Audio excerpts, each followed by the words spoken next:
the Cannon Street movie house where you went every Saturday to stay all day long.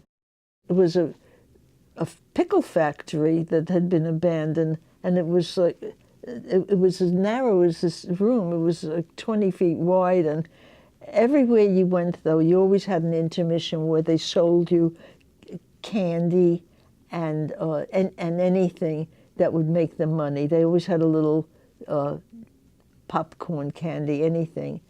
And then the intermission at the theater on 2nd Avenue was always begging for money for a cause or another. There was always a hospital. There was always a charitable organization.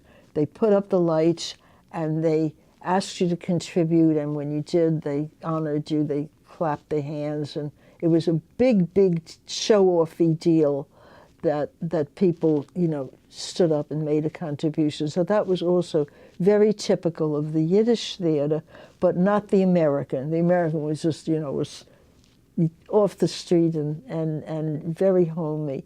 But the Palestine was very interesting because my mother went to get dishes.